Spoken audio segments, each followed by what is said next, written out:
Hello, welcome back everybody. Michael Boccher here from Rectify Gaming with our review today of Police Simulator Patrol Officers. Now, this game was released originally last year on PC and has now come to consoles. With it, Acer Interactive, their developer, brings the first in-depth police simulator to console, allowing players to step into the role of an officer on either foot or mobile patrol. Now, this game portrayed a special intrigue to me as, full disclosure, in addition to a video games reporter, I am also currently a full-time police officer in the state of New Jersey and have been for the last 20 years. Having chosen patrol as my full-time career path within my department, I was curious to see just how accurate the game could be to the actual police experience. Now, of course, let's be honest, no game can justifiably portray the dynamic and constantly changing day-to-day career of a police officer. As a result, it wouldn't be fair to judge the title on that aspect alone. Instead, I chose to focus on both the variety of options included within the game, as well as how those options were implemented. Now, Police Simulator takes place in a fictional city as a member of the Brighton Police Department. We begin our careers on foot patrol within a certain area of the city. As we progress, additional areas are unlocked, along with car patrols and various types of police calls for service. Now, this isn't simply a pull someone over, give them a ticket, and let them go type of game. Police Simulator and its developers were clearly vested in making an accurate representation of the police career. Your shifts are 8 hours in length and can range in the amount of real-life time it takes to complete them, lasting for either 15, 20, 25, 30, 35, 45, 60, or 90 minutes of real-time shifts. Now, beginning with parking tickets on your first patrol, there's plenty of options to choose from. Summonses can be issued for parking against a flow of traffic, on a curb, expired meter, expired registration, as well as a variety of no parking zones such as handicapped, bus stops, and more. Fortunately, the game's easy-to-use radial menu makes navigation quick and easy and instantly able to pick everything up. Now, there's plenty to find all over the city. Tow trucks can also be instantly deployed in order to remove vehicles that are improperly parked or belong to an individual subject to an arrest. As you level up, you gain access to a radar gun that also allows you to stop and capture speeders from a strategic position. The city of Brighton apparently has the worst drivers around, as motor vehicle crashes seemingly occur every couple of minutes. Calls come out over your police radio informing you of the crash, and as players, we have the choice to either respond to the call or allow another officer to handle it. Choosing to respond institutes a timer, and failing to arrive on time sees the call disappear along with any possible points you may have earned. In addition to being a police officer, I'm also a member of my county's Fatal Accident Investigation Unit and a certified motor vehicle crash reconstructionist for the last 5 years. As part of this unit, I investigate all fatal and serious bodily injury crashes using mathematical formulas in order to determine what occurred and reconstruct the crash from its inception. Police Simulator surprisingly does a good job with the depiction of its crashes from a vehicle placement point of view. Being a simulator, physics engines aren't necessarily the go-to developer's tool when developing this type of game for the genre. It's more of a content variety. But when it comes to the motor vehicle crashes, the simulators actually depicted the vehicles colliding to a point of maximum engagement before separating from each other. And I did take note of that. It was surprising, not too many games do that, and I was surprised that this title was able to pull that off. Now, once at the scene of the crash, as in any call in the game, there's a sliding scale showing how much of the investigation you have completed. As an officer, though, you will need to attend any injuries and seek medical attention for those who need it by calling the ambulance to the scene. You'll then need to request a proper documentation from each driver, along with interviewing them to ascertain their recollection of the crash. A provided evidence camera also allows you to photograph the scene and document the damage on the involved vehicles. Interviewing the involved parties is where Police Simulator really thrives, as there's a lot of options presented to us as players. A computer check can reveal an expired insurance, registration, driver's license, open warrants, fake IDs, stolen IDs, and more. Drivers may also present evidence of driving while intoxicated, allowing us to provide a chemical breath test to determine the content of alcohol in their blood, and tests for DWI, cannabis, and amphetamine are also available. Once you believe your investigation is complete, simply issue any summonses or arrest any individuals involved for the appropriate reason. Drivers are then provided copies of the report and sent on their way as long as they are not subject to an arrest. Motor vehicle stops are, of course, an important aspect of Police Simulator. During your patrol, you'll encounter a plethora of options and violators ranging from blowing a red light, not using a turn signal, to speeding or stolen cars. Once behind a violator, activate your emergency lights and blow the siren in order to make the car pull over. Zooming in on a license plate will also run the registration through your in-game computer, allowing you to see all the necessary information. We are told, just as in real life as a police officer, before we even get out of the car, if the registration and insurance is valid, if the car is stolen, if the registered owner possesses a valid driver's license, as well as a gun permit. Upon approaching the vehicle, you'll inform the driver of the violation and request the proper documentation. Once you receive the documents, the manner in which you proceed is now entirely up to you. We have the opportunity to issue violations or verbal warnings, investigate for further crimes, impound the vehicle, etc. Police Simulator operates on a point scale, also called conduct points, or CP. You begin each shift with 100 points and lose points for various actions.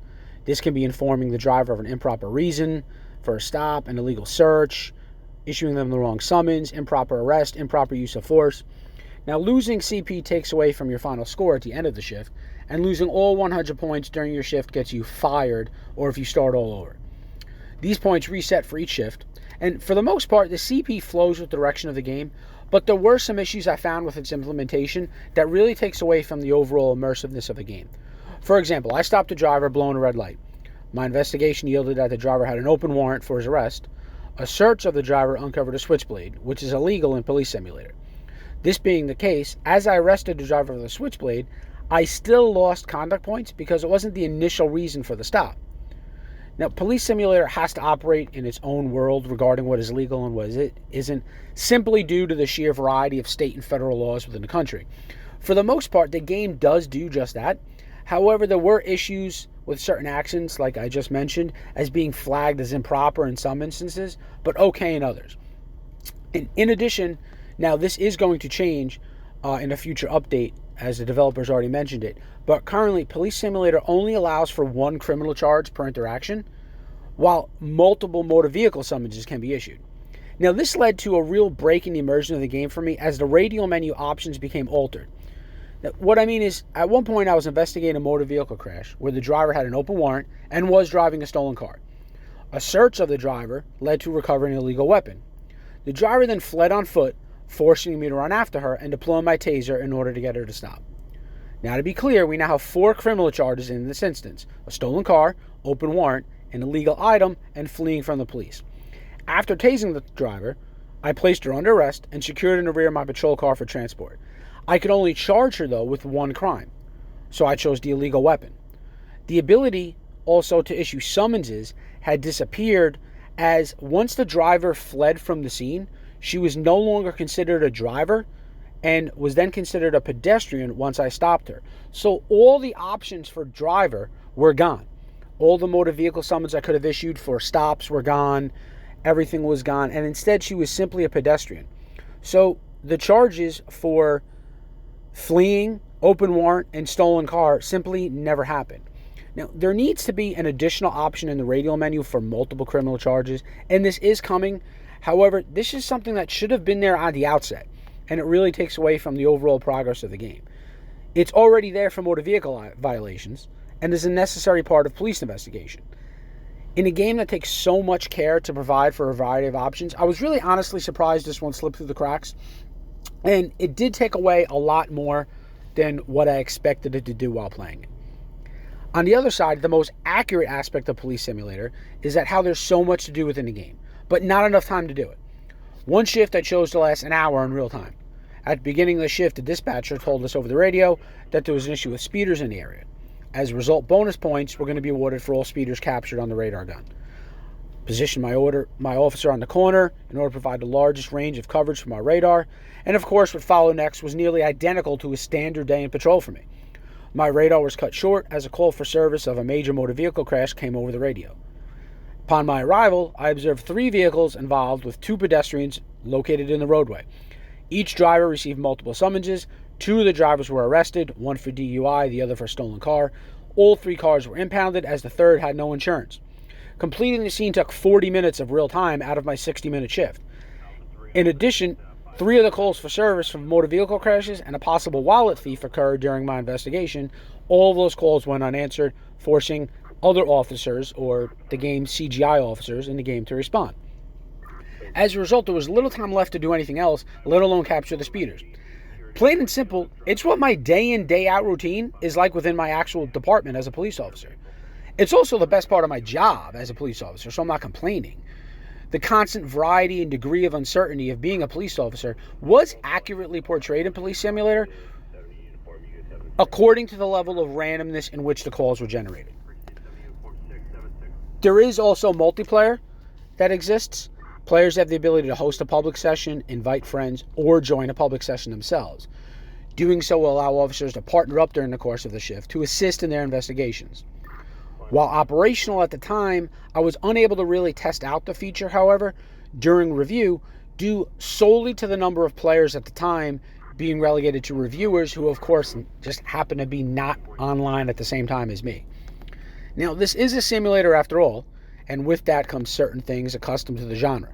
By that, I mean the ever-present janky movement of the characters, with the occasional character stuck in a wall. None of these instances, though, were really game-breaking and didn't take away from the gameplay functionality.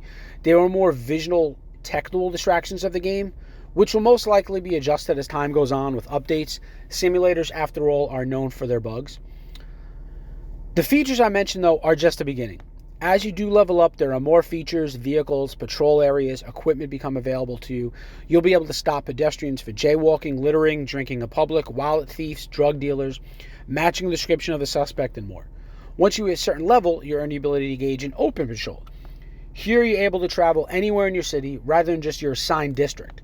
Road flares and barricades can be deployed to redirect traffic in certain areas, and much more. As I said earlier, no game, no matter how accurate it's going to be, is going to be able to truthfully portray the ever-changing and dynamic nature of being a police officer. I know, this is what I do for my career. I've been doing it for 20 years. It simply isn't possible. However, the developer recognizes this, and where Police Simulator thrives is to operate as accurately as possible within its own predetermined parameters. Now, the beauty of simulators is that they're constantly evolving. Police Simulator has no options available already, or so many options available already, with unlimited options at its disposal for future additions and upgrades. Now, no simulator ever is really complete as a result, but Police Simulator sets the stage with a solid baseline and ability to improve with an already solid foundation as it is with these options to go. From a game standpoint. Now, from a police officer standpoint, though, it is important to point out things that should be included or can be included in order to more accurately represent the field. The first one I mentioned already with criminal charges. That's coming, as well as multiple charges. That's coming in a future update in the beginning of 2023. Being able to tackle suspects on foot rather than simply pointing out your taser, because simply running after a suspect, depending on where you are, especially in my state of New Jersey, it's illegal to deploy a taser simply because a suspect is running away from you on foot. Most importantly, the other one is for pedestrians involved in a motor vehicle crash. You can't ID them. The only option available for pedestrians in motor vehicle crashes is calling an ambulance. You call an ambulance and that's it. And you can only call an ambulance for one pedestrian. Once the ambulance is there, they handle all the injured pedestrians on the scene, but you do only need to call them once. You don't need to speak to the pedestrian to see what happens. You can't ID or get their driver's license or ID when interviewing them in order to complete them on the report, or get their aspect of what occurred as the motor vehicle crash itself. The other one is how the options disappear for the pedestrians. Now, what I don't like is if a suspect in a motor vehicle stop runs away, all the options for charges for motor vehicle summonses disappear. And the only options left for summonses are pedestrian charges, whether it's drinking in public, jaywalking, or littering. So in other words, if you stop someone for a motor vehicle stop, say blowing through a red light, and they take off running from you, and you pick them up and now they're under arrest for fleeing, you can no longer issue any motor vehicle summons.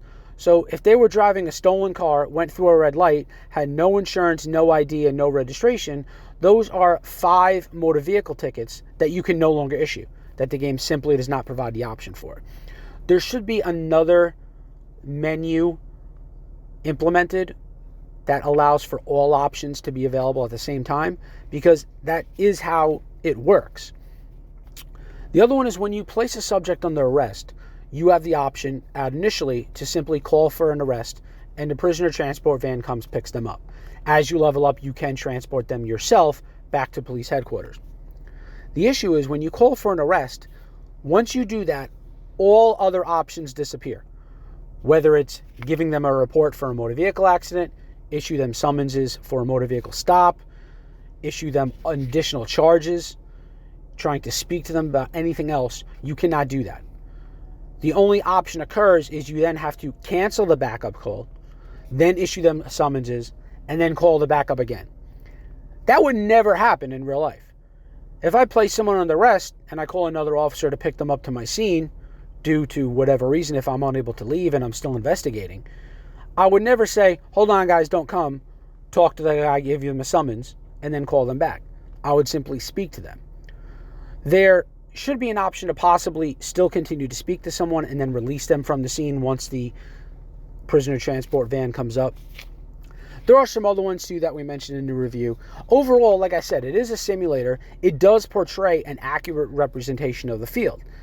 What it does well for the most part, aspect of those couple bugs I mentioned with the options disappearing. And there are other options, like I just said, that need to be added in. According to the developer's roadmap, the multiple charges and being able to chase suspects is coming down the line in the first half of 2023 and beginning in the middle of 2023. But that's 6 months from now, guys. That should be in there now. Options disappearing for pedestrians and the arrest call, those should be in there now. And it does take away from the overall immersion of the game. Overall, I still recommend this game. I still think it's an accurate representation for what they do, and it operates well within its own predetermined world and preset parameters of what their vision of a career of a police officer is like. Overall, myself and everybody here at Rectify Gaming, we rate Police Simulator Patrol Officers a total of 6.5 or above average, and recommend pick it up for those involved in fans of the genre, as well as those wanting to see just how accurate a career of a police officer could be. Remember, I have been a police officer for 20 years. I currently am in the state of New Jersey. Don't plan on retiring anywhere soon. It's my best job in the world. I couldn't ask for a better career. Make sure to follow us on social media, on Twitter, at Michael Boccher and at Rectify Gaming, and tune into our Twitch, as well as our gameplay video that you'll see on our Twitch stream as well. Follow us on all aspects of social media, Michael Boccher and Rectify Gaming. Have a good night, everybody.